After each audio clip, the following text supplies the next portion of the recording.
trends that are forecasting their major downfall. And we're seeing it now. And the minute that we hit the evacuation, that the scattering of the peoples begins within the United States, it's the death of the dollar, the rise of the $600 silver, into the chaos. Not a good time. So people write to me and they say, well, when will $600 silver be here? And I say, if you're lucky, never in your lifetime. But if you're unlucky, it may well be in your lifetime, and you'll rue every single day of it, simply because of the chaos that such a thing represents. Absolutely. And you can't eat silver or gold, don't forget No, that. and imagine the situation that will drive it to that kind of a price. It's the collapse of dollars. There won't be food supplies. There won't be easy energy supplies. There will be virtually nothing in the way of government except for these warlords in various cities pretending to be the inheritors of it all. Isn't that the truth? Warlords in cities. Yeah. Well, again, Hollywood screenwriters couldn't have come up with anything wilder than what we're facing. Okay, I'm sure they've tried. Oh, yes, I'm sure they have. Back in a minute, folks. Okay, and our final segment already with Clif High, halfpasthuman.com. You can get the new report there. It was just released Monday. Clif is doing this exclusive appearance on this program because he really has great respect for you, the most intelligent audience in talk radio, without question. Now, the data gap. Just got a note from Teresa, and let me read this. She says, "Hi, Jeff. My thoughts on this data gap. I think it may be a rare period where it is not written yet. We are being faced with many tests, and depending on how we karmically handle those tests, we'll see the outcome in that period. I could be wrong, of course, but I have also heard the same thing about the 2012 period from psychics for years. We create it all. That is why they have to manipulate our subconscious. Truly a fight of good and evil. Hopefully we'll make a different choice than has been made before. All of this has happened before. All of this will happen again." Anyway, just a thought. We have a lot of good thinking people out there. Yeah, and it's quite true. I mean, on a continuous creation basis, my model of universe does allow that consciousness expresses itself in the material world directly because it creates matter. And since we're trapped in the material world in little bits of consciousness, we're obviously participating at some level. And I'm certain that if we all decided to stand up and say, no, I'm not going to go over and shoot that guy, all their wars would simply just disappear. Right. The problem at the moment is there's a couple of the nut jobs that wouldn't say that, and they'd push some buttons. But, I think we'll come out of it at some level.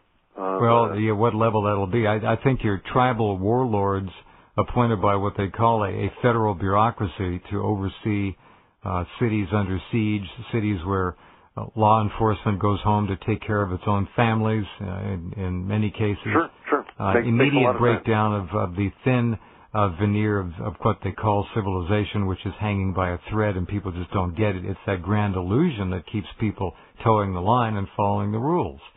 Well, and also we have to acknowledge that civilization is an abstraction that frequently is assaulted historically. Oh, yeah. And in the assaults, we have negative impact in the sense of, the Dark Ages, the collapse of the Roman Empire, the collapse of the Second Chinese Empire, etc., 5th century China. These kind of things are very similar to the kind of times that we find ourselves now, only they were occurring.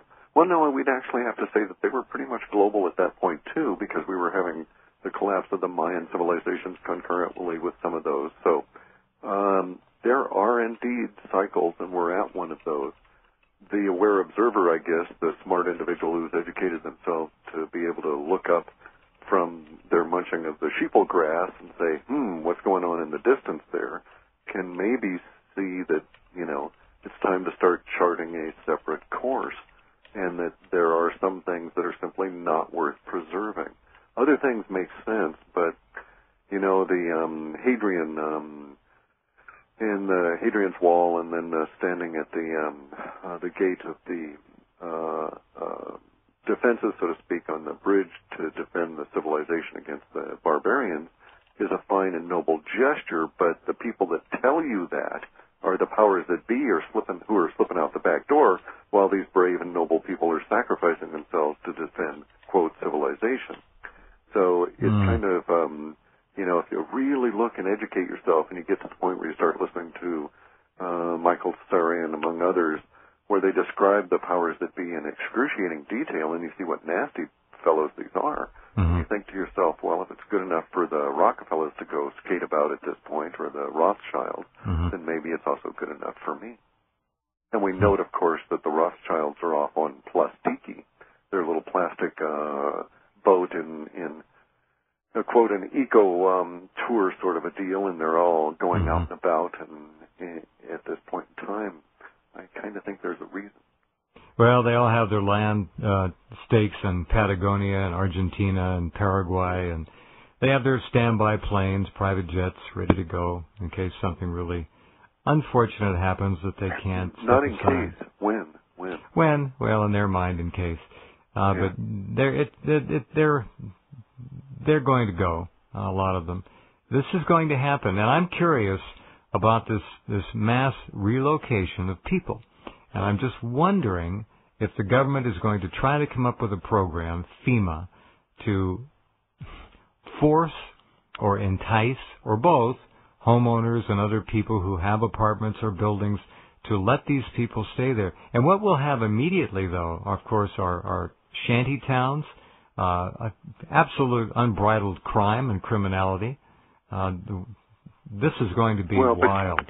Yeah, and there's also the issue of whether FEMA per se would exist, because my point about the derivatives and the collapse of the dollar, the repercussions will be very rapid within the federal government, since they're so close to the printing of the money. It's kind of like on a hose.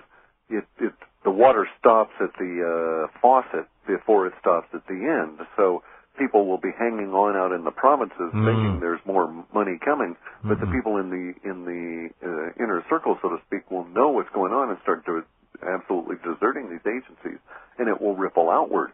So the source of control will leave and will be dying from the inside as the flow of funds is shrinking. So the idea that FEMA would exist in any kind of a comprehensive whole with the collapse of the dollar due to the sudden collapse of the derivatives due to the evacuation. Yep.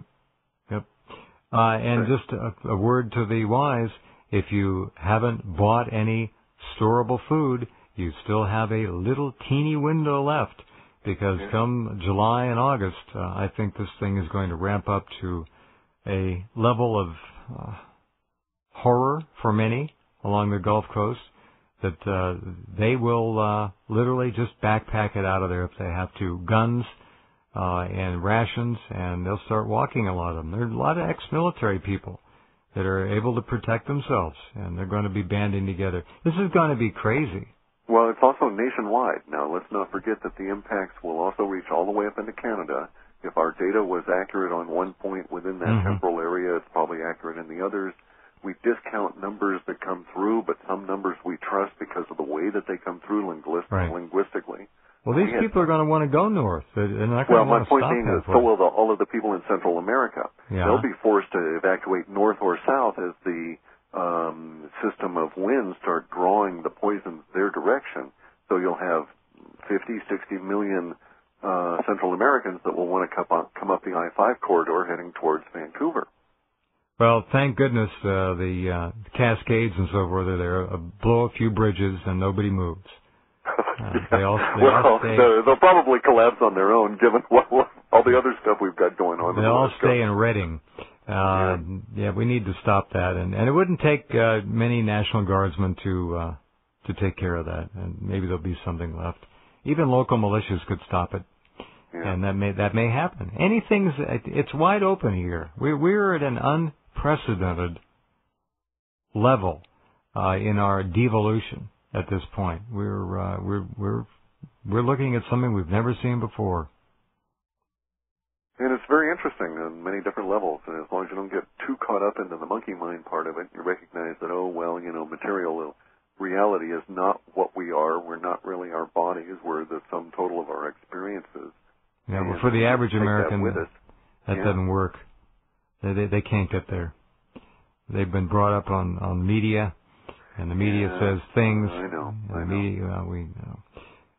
Okay, well, for all of you folks in the Gulf area listening, what would Clif High counsel them at this moment? We have 2 minutes left. I'd make contingency plans for the expectation that you'll be forced out by circumstances, and I would not particularly allow myself to stay there just because government didn't tell me to move.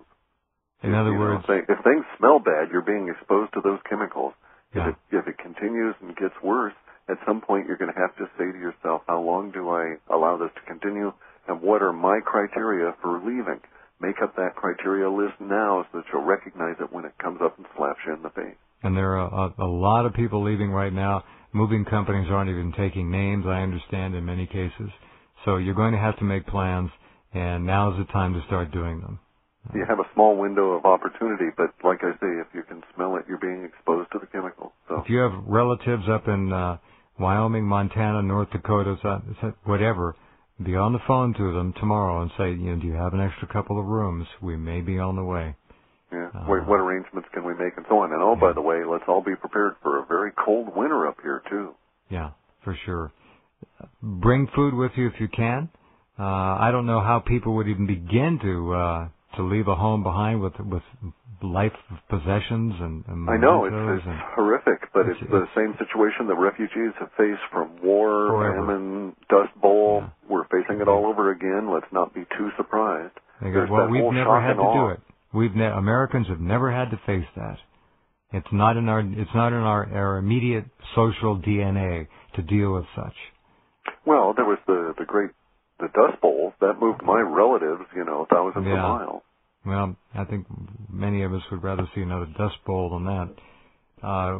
We are looking at now in the Gulf. This is a biggie. Boy, if that methane goes off, kaboom, tsunami. No, wouldn't worry about that. Methane requires specific relationship with oxygen to explode, but the other issue is just the sheer pollution of the atmosphere to the point where we have the ill winds where it's not able to be breathed effectively even in the short term. Mm-hmm. Well, it's like carbon monoxide in a way. Yeah. Whole areas of Africa are dealing with it from volcanoes and other regions, so, it's not unknown. Wow. Clif, thank you for being here. I appreciate it.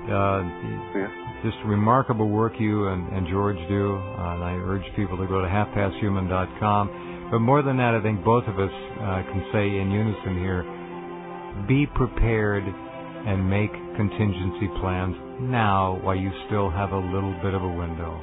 Yeah, time is not merely short. It is gone. If you're not doing it now, you won't be doing it in the future. That's all too true. Thank you, my friend. We'll be in touch. Okay. Talk to you later, guys. Okay. Bye. Good night. And thanks to all of you for being here. Words to the wise have never been more succinct and direct than those you have heard in the last 2 hours. All right, we'll be back with you tomorrow night. Take care.